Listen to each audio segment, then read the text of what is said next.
ये 6 चीज़ें, ये 6 बातें अगर हम में हैं तो हमने अपने आप को तब्दील करना। पहली बात, या इससे पहले कि हम इन 6 चीज़ों की तरफ चलें, मैं आपका ध्यान यूहन्ना रसूल के पहले खत और उसके दूसरे बाब के 18वीं आयत में लेके जाना चाहता हूँ, जहाँ पर वो कहते हैं कि मेरे भाइयों, अब हम जो ज़िंदगी गुजार रहे हैं ये आखिरी घंटे की ज़िंदगी है। आज से तकरीबन 1980 साल पहले की बात है, और वो ये कहते हैं कि आखिरी घंटा है। और मैं आपको यकीन दिलाना चाहता हूँ, अब जब हम ज़िंदगी गुजार रहे हैं ये चंद सेकंडों की ज़िंदगी है, खुदा के नज़दीक चंद सेकंडों की ज़िंदगी है, और यीशु मसीह नासरी कभी भी आ जाएंगे। तो हमें अपने तमाम राहें सीधी करनी है और शरीयत के पुराने अहद के कामों से अपने आप को बचा के नए अहद में नए सिरे से ज़िंदगी बसर करनी है। पहली चीज़ है, अगर किसी कलीसिया में, अगर किसी घर में, अगर किसी शख्स की ज़िंदगी में लफ्ज़ कम है, यानी आओ है, मेरे पास आओ, मेरे चर्च आओ, मेरे पास आओ, यहाँ पर आओ, तो वो पुराने अहद में जीता है। और अगर किसी शख्स की ज़िंदगी में ये लफ्ज़ है कि जाओ जाओ लोगों के पास, गुनाहगारों के पास, बीमारों के पास, तो तब क्या है? तब उसमें नया अहद जड़ पकड़ चुका है, उस कलीसिया में जड़ पकड़ चुका है। यीशु मसीह नासरी ने हमें इस बात की तलकीन की कि हमने जाना है, लेकिन हम अपने पुराने अहद में ही जी रहे हैं और लोगों को बाहर दुनिया में भेजने के बजाय उन्हें चर्च के अंदर जमा कर रहे हैं। वो कीमती वक्त जो वो खुदा के लिए गुजारना चाहते हैं, हम उन्हें चर्च के अंदर ही बिठाए रखते हैं, और हम खुद भी और वो उन्हें भी जो चर्च के अंदर ही बैठे रहते हैं, घरों के अंदर ही हाथ पे हाथ रख के बैठे रहते हैं, उन सबको हम पुराने अहद के अंदर ही ले आते हैं। देखिए, यीशु मसीह नासरी ने भी कहा कि आओ, लेकिन 3 ऐसी जगह हैं जहाँ पर यीशु मसीह नासरी ने कहा आओ। अगर हम उन तीन तरह के लोगों में हैं, तो हमें अभी भी यीशु के पास, हमने अभी भी चर्च में आना है। पहली चीज़ जो यीशु मसीह नासरी ने कही मत्ती 19 बाब और उसकी 14वीं आयत में, कहा कि बच्चों को मेरे पास आने दो।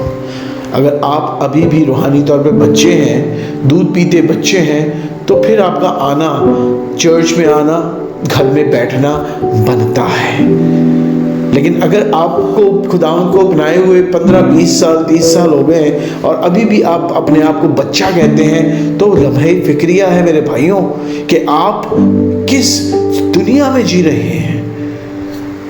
फिर खुदावंद ने कहा कि ऐ मेहनत उठाने वालों और बोझ से दबे हुए लोगों, मेरे पास आओ और मैं तुम्हें आराम दूंगा। हम अभी भी अगर उसी कंडीशन में है जब हमने यीशु मसीह नासरी को अपनाया, तो हमें सोचना है, हम अभी भी अगर मेहनत उठाने वाले और बोझ में दबे हुए हैं और अभी यीशु को अपनाए हुए बहुत साल हो गया है, तो हमें ये सोचना है कि हम क्यों इस हालत में हैं। और फिर आखिर में मत्ती रसूल की इंजील में पतरस से कहा कि मेरे पीछे हो ले। यानी वो इन तीनों चीज़ों में, अगर हम रूहानी बच्चे हैं या हम अभी तक उस सिचुएशन से, जिस सिचुएशन में हमने यीशु को अपनाया, बाहर नहीं निकले हैं, तो हमने आना है, जाना नहीं है। लेकिन अगर हम यीशु को फॉलो कर रहे हैं, जब उसने कहा कि मुझे फॉलो करो, तो यीशु मसीह नासरी ने कोई चर्च नहीं बनाया, कोई ठिकाना या कोई डेरा नहीं बनाया, बल्कि वो घूमता था, लोगों के पास जाता था, और वो कहता है कि मैं आऊँगा तुम्हारे पास। वो आया भी। अगर हम यूहन्ना 14:28 पे देखें, तो वो कहता है कि मैं तुम्हें यतीम ना छोड़ूंगा, मैं तुम्हारे पास आऊँगा। वो आने की बात कर रहा है हमारे पास। वो ये नहीं कह रहा कि तुम मेरे पास आओ, मैं तुम्हें यतीम नहीं छोड़ूंगा, तुम मेरे पास आओ। फिर वो लूका 5:32 में फरमाते हैं, मैं रासबाजों को नहीं बल्कि गुनाहगारों को तौबा के लिए बुलाने आया हूं। अगर हम उसके पैरोकार हैं, उसे फॉलो करते हैं, तो हमने गुनाहगारों के पास, हमने लाचारों के पास, हमने गरीबों, बेवाओं, यतीमों के पास जाना है, उन्हें बुला बुला के थैले नहीं पकड़ाने। मुकाशवा 22:20 के अंदर खुदावंद फरमाता है और इन बातों की गवाही देता है और ये कहता है कि बेशक मैं जल्द आने वाला हूँ। वो आने वाला भी है और खुदा की बादशाही के लिए मरकज़ एक बाप और उसकी 15वीं आयत में खुदा यीशु मसीह नासिर फरमाते हैं, यूहन्ना इस्तबागी भी फरमाता है कि कहा कि वक्त पूरा हो गया और खुदा की बादशाही नज़दीक आ गई है, तौबा करो और खुशखबरी पर ईमान लाओ। खुदा की बादशाही ने भी हमारे पास आना है। हमने यानी हर वो चीज़ जो इलाही है आज नए अहद में हमें सिखाती है कि हमने जाना है, बुलाना नहीं है। रोमियो 32 आयत में पौलुस रसूल भी ये बात फरमाते हैं, और खुदा की मर्जी से तुम्हारे पास खुशी के साथ आकर तुम्हारे साथ आराम पाऊं। वो अपनी कलीसिया के पास जाता था, कलीसिया को अपने पास नहीं बुलाता था। दूसरी बात जो है, पहली बात हमने देखी कम एंड गो, दूसरी बात बहुत इंपॉर्टेंट है, जिस कलीसिया में, जिस घर में जेंडर डिफरेंशिएशन हो, लड़के और लड़की, मेल और फीमेल के दरमियान तफरका हो, तो वो घर, वो चर्च अभी भी पुराने अहद में जी रहा होता है। देखिए, मैं आपका ध्यान मुकद्दसा माँ मरियम की उस दुआ की तरफ लेके जाना चाहता हूँ जब वो एलिज़बा से मिलती है। लूका 1:46 से 48 आयत के अंदर जब यीशु मसीह की माँ मुकद्दसा माँ मरियम दुआ फरमाती, दुआ अपनी लब मुबारक से फरमाती हैं, तो वो ये क्या कहती है, गौर से सुनिएगा। फिर मरियम ने कहा कि मेरी जान खुदावंत की बढ़ाई करती और मेरी रूह मेरे मुनज्जी खुदा से खुश हुई, क्योंकि उसने अपनी बंदी की पस्तहाली पर नजर की। क्या? गौर से सुने, वो कहती है कि क्योंकि उसने अपनी बंदी की पस्तहाली पर नजर की, इसलिए मेरी जान उससे खुश है और मेरी जान उसकी बढ़ाई करती है। मेरे भाइयों, पुराने अहद में जो औरत का हाल था, नए अहद में वो औरत की रिहाई बन गया। मैं आपको बताना चाहता हूँ, ये आपके सामने, ये मैं बड़ी दुख के साथ ये तस्वीर रखना चाहता हूँ। ये सुलेमानी हैकल या हेरोडियन हैकल की तस्वीर है, और आप इसे अगर गौर से देखें कि औरतों का हैकल के अंदर जाना ममनू था। वो सिर्फ वहां तक जा सकती थी जहां पर जानवर बेचने वाले, जहां पर सर्राफ जो पैसे को एक्सचेंज करते हैं मौजूद होते थे। वो सिर्फ कोर्ट ऑफ वुमन के अंदर ही रहती थी, इससे आगे वो जा नहीं सकती थी। यानी किसी भी औरत ने, यानी अगर वो 84 बरस से जो औरत वहां मौजूद थी, उसने भी आज तो अपनी जिंदगी के अंदर ना ही पाक मकान देखा होगा, ना ही पाक तरीन मकान देखा होगा। ये औरत का हाल था। मेरे भाइयों, अगर हम पुराना अहदनामा देखें तो वहां पे लिखा है, जब किसी औरत के घर बेटा पैदा होता था तो वो 40 दिन तक नापाक रहती थी, और जब बेटी पैदा होती थी तो वो 80 दिन के लिए नापाक होती थी। ये औरत की पस्तहाली थी, जिसके बारे में मुकद्दसा माँ मरियम कहती है कि मेरे मुनज्जी से मेरी जान खुश है, क्योंकि उसने अपनी बंदी की पस्तहाली पर नजर की। औरतें हैकल में दाखिल होना, औरतों का हैकल में दाखिल होना ममनू था। और जब मर्द इमर्स हो जाते थे, मिकवा ले चुके होते थे, पानी से धुल चुके होते थे, उनका अगर वो औरतों के बरामदे में आते थे तो वो नापाक हो जाते थे, उन्हें फिर मिकवा लेना पड़ता था। औरत को इतना नापाक जाना जाता था। और जब औरत अपनी माहवारी से गुजर रही होती थी तो एक औरत और एक मुर्दे में कोई फर्क नहीं था, कि अगर कोई शख्स किसी उस औरत को जिसे माहवारी है छू ले, या अगर उसका कपड़ा भी उसे छू जाए, और अगर वही शख्स किसी मुर्दे को छू ले या मुर्दे का कपड़ा भी उसे छू जाए तो वो नापाक हो जाएगा। ये है औरत की पस्तहाली। हर औरत को वो मलका हो, खा वो एक गरीब गांव में रहने वाली औरत हो, उस औरत को उन दिनों में बिल्कुल दुनिया से काट डाला जाता था। हत्ता घरों से बाहर, सख्त सर्दी हो, सख्त गर्मी हो, निकाल दिया जाता था। ना उसके हाथ से कुछ खाया जाता था और ना ही अपने हाथ से उसे कुछ दिया जाता था। एक कोड़ी की जो औकात थी उस एक औरत से बेहतर होती थी। मेरे भाइयों, ये वो पस्थाली है जिसे खुदावंद ने आकर बदल डाला। देखें, ये चार्ट आपके सामने है। पहला मौजज़ा जो खुदावंद ने किया कि मुर्दा बच्चा जो अलिस्बा की बतन में था उसमें पाक रूह भर गई। ये मौजज़ा यूहन्ना का जो अलिस्बा के बतन में था वो भी एक औरत थी।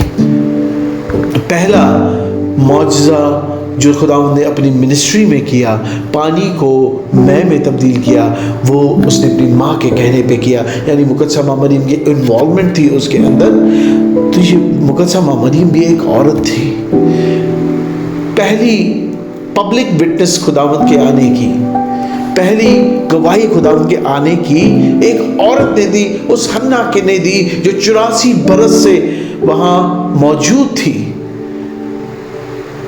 पहली दफा खुदावंद ने अपने आप को मसीह जाहिर किया, अपने लबे मुबारक से अपने आप को मसीह एक औरत के सामने किया, जो हमें यूहन्ना उसके चौथे बाब में मिलती है, यानी वो सामरी औरत जिसे वो कहता है कि वो मसीह माऊद जिसके बारे में तू कहती है वो मैं ही हूं। पहला शख्स जिसने यीशु मसीह नासरी को मुर्दों में से जी उठने के बाद देखा वो भी एक औरत थी, यानी मरियम मगदलीनी, जिसने यीशु मसीह नासरी को देखा। पहला जो मुर्दा खुदावंद ने जिंदा किया वो भी एक बेटी थी, यानी याईर की बेटी। खुदावंद ने औरत के ऊपर से लानत को, उसकी लाचारी को, उसकी बेबसी को दूर कर दिया। और अगर आज भी कलीसियाओं के अंदर, अगर आज भी घरों के अंदर बेटियों के साथ यही बर्ताव किया जा रहा है, तो मैं आपको सच बताना चाहता हूं कि हम अभी भी पुराने अहद में हैं, नए अहद में नहीं हैं। हमारा जजमेंट, हमारी अदालत शरीयत के कवानीन के मुताबिक होगी, शरीयत के कवानीन के जरिए होगी, ईमान के मुताबिक नहीं होगी। कि अगर आज भी हम औरत को ऐसे ही ट्रीट कर रहे हैं जैसे पुराने अहद में किया जाता है। मैं बहनों बेटियों को कॉन्ग्रेचुलेट करना चाहता हूँ कि जब वो खुदावंद को अपना लेती हैं तो वो गैर कौमों की तरह ऐसा नहीं कि वो कि अपने माबूद के इबादत के लिए उसके घर में ना जा सकें। हमारी बेटियाँ, हमारी बहनें खुले दिल से और आज़ादी के साथ खुदावंद के घर में आती और इबादत करती हैं। तीसरी बात जो है वो भी बहुत इम्पोर्टेंट है कि अगर ये बात हमारे घरों में और कलीसिया में है तो हम पुराने अहद में हैं। वो ये कि अगर सिर्फ शिफा और पैसे यानी हेल्थ और वेल्थ का प्रचार हमारे कलीसिया में हो रहा है तो हम अभी भी पुराने अहद में हैं। क्योंकि खुदावंद ने वादा किया है कि ना ही हेल्थ के बारे में परेशान हो, जिस्म के बारे में, और ना ही अपनी जेब के बारे में परेशान हो।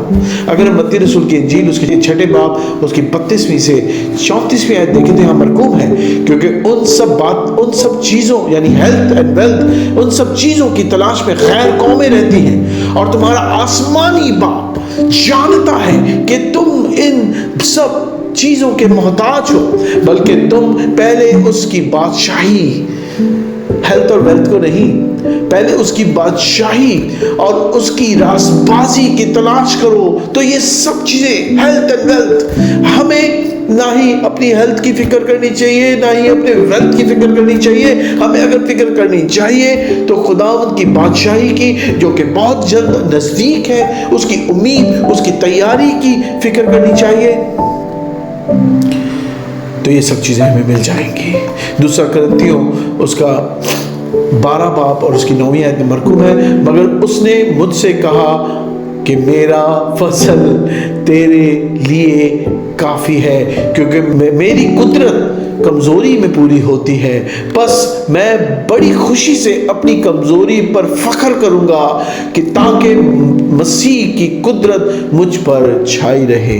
हमारा एटीट्यूड यही होना चाहिए कि हम हमारे औलाद, हमारी कलीसिया के लिए खुदावंद का फजल ही काफ़ी है। ना पैसे के लिए परेशान हो, ना अपनी शिफा के लिए परेशान हो तो ये कि खुदावंद का कलाम इस दुनिया तक पहुंच सके। चौथी बात की तरफ हम चलेंगे। 6 बातें हैं, अगर ये चौथी बात भी हमारे अंदर है तो तब भी हम पुराने अहद में हैं, तब भी हम लानती हैं। और वो ये है कि हमारा रिलेशन, कलीसिया का रिलेशन, कलीसिया के लीडरान का रिलेशन खुदावंद के साथ रिश्ता क्या है। क्या हम गुलाम हैं? अगर हम गुलाम हैं तो हम पुराने अहद में हैं, और अगर हम उसकी दुल्हन हैं तो फिर हम नए अहद में हैं। मेरे भाइयों, गुलाम हमेशा फॉलो किसको करता है? अहकाम को करता है। मालिक कहता है कि तूने ये करना है, तूने वो करना है, thou shall do this, thou shall do that. और जब वो ये काम करता है तो मालिक के नज़र में क्या होता है? नज़ीर ठहरता है, फेवर हासिल करता है। हर एक गुलाम मालिक के ताबे होता है। लेकिन बीवी के लिए हस्बैंड क्या कहता है? हर एक बात में कहता है आई डू, ये नहीं कहता कि यू डू। जब हम शादी के अहद में बनते हैं और पादरी साहब हमसे सवाल करते हैं तो हम कहते हैं I do, I will take care of her, right. लेकिन गुलाम के लिए कोई शख्स ऐसी बात नहीं करेगा। हमें ये चीज़, इस बात का तयन करना है कि हम उसकी गुलाम हैं या उसकी ज़ौजा हैं, उसकी ब्राइड हैं। अगर एक शख्स ने जॉइंट अकाउंट खोलना है तो वो अपने गुलाम के साथ जॉइंट अकाउंट नहीं खोलेगा, अपने नौकर के साथ जॉइंट अकाउंट नहीं खोलेगा, लेकिन वो अपनी बीवी के साथ जॉइंट अकाउंट खोलेगा। इसका मतलब क्या है कि हमें खुदा के साथ लव रिलेशन में रहना है। हमें प्रोपोर्शंस नहीं देने अपने पैसे के और अपने ज़िंदगी के, कि मैं 10% दे दिया तो बाकी 90% का मैं कुछ भी करूं। नहीं, खुदा हमारे 10% की तरफ नहीं निगाह करता। वो कहता है कि अगर तू मेरी बीवी है तो तेरा सब कुछ मेरा और मेरा सब कुछ तेरा है। अगर हम ऐसे रिलेशन में खुदा के साथ रह रहे हैं तो हम वाकई में नए अहद में हैं, वरना पुराने अहद में हम जी रहे हैं। 5वीं बात है कि दाऊ शैल और दे शैल। इसमें बहुत बड़ी चीज़ हमें मिलती है कि खुदावंद ने कहा कि पुराने अहद में कि दाऊ शैल बी होली, पाक बनो, और नए अहद में कहता है कि मैं उनमें काम करूंगा और वो पाक हो जाएंगे। फिलिपियों 2 बाब और उसकी 12वीं और 13वीं आयत में हमें ये बात दिखती है। उसमें कहता है एक चीज़, 12वें आयत में कहता है उसके आखिरी हिस्से में, डरते और कांपते हुए अपनी निजात के काम किए जाओ। क्या कहता है? डरते और कांपते अपनी निजात के काम किए जाओ। और 13वीं आयत में कहता है क्योंकि जो तुम पर नियत और अमल दोनों को अपनी नेक इरादे को अंजाम देने के लिए पैदा करता है वो खुदा है। यानी जब खुदा हम में आता है, हमें रूह भरता है, तब हम डरते और कांपते हुए अपनी निजात को हासिल करते हैं।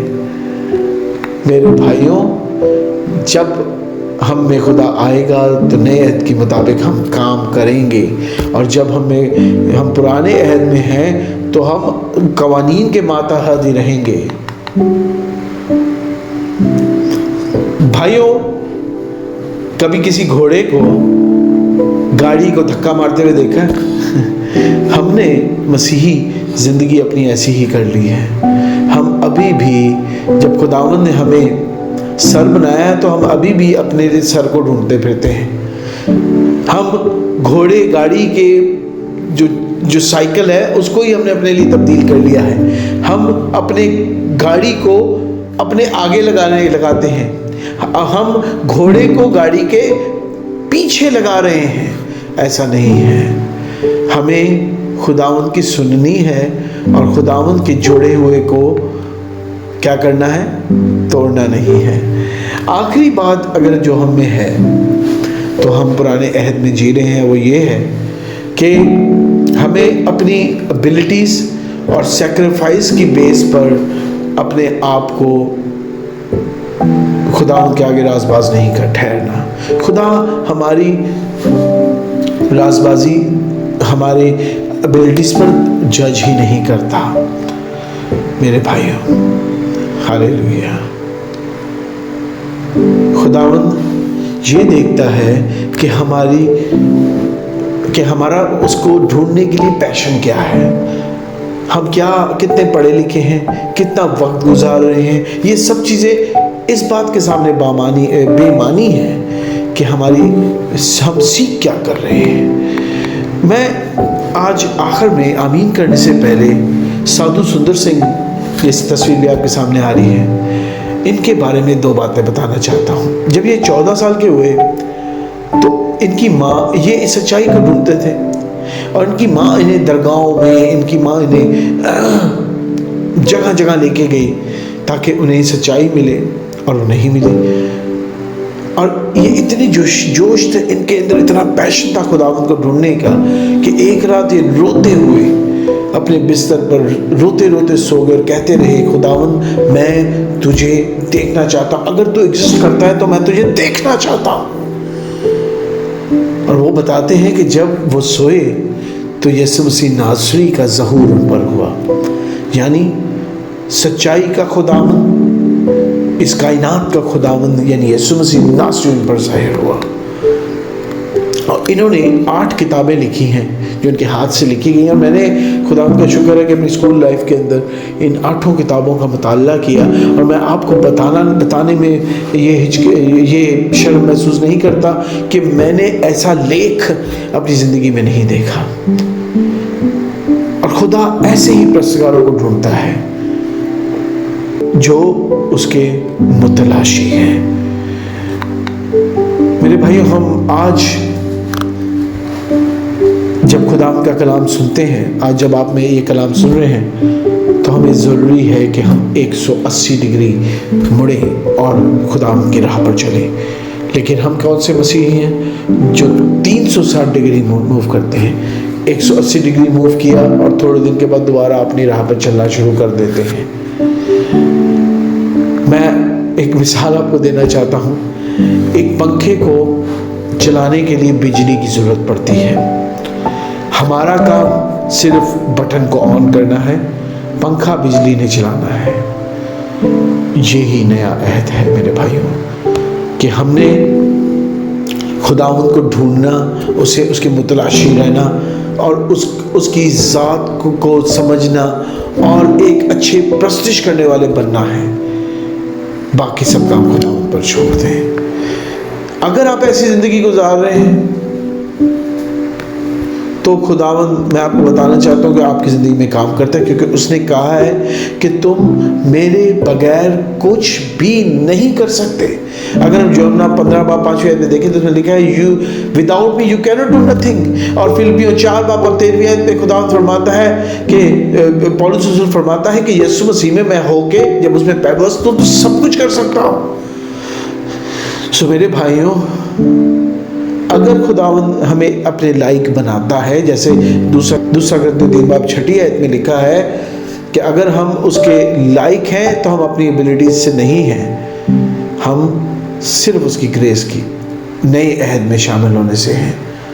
सो आज वक्त है आपके सामने, अपने आप को देखें कि आप किस अहद में ज़िंदगी गुजार रहे हैं। अगर आप अभी भी पुराने अहद में जी रहे हैं मेरे भाइयों, तो लम्हा फ़िक्रिया है, वक्त बहुत नज़दीक है, चंद ही सेकंड, चंद ही क्षण बाकी हैं उसके आने में। अपनी राहें सीधी करें, अपने आप को फ़की और फरीसियों की फहरिस्त से निकाल के सच्चे प्रस्तकार जो बाप की प्रस्ते शुरू और सच्चाई से करते हैं उसमें लेके आए।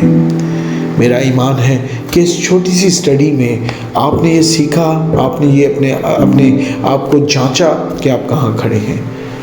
अगर आप अभी भी पुराने अहद में हैं तो मैं आपके लिए आज दुआ करना चाहता हूँ, और अगर आप नए अहद में तो मैं आपके लिए शुक्रगुजारी करना चाहता हूँ। मेरे साथ मिलके इस दुआ में खुदावंद को अपना आप दें और खुदावंद के आगे अपने आप को खाकसार करें। दुआ मांगते हैं।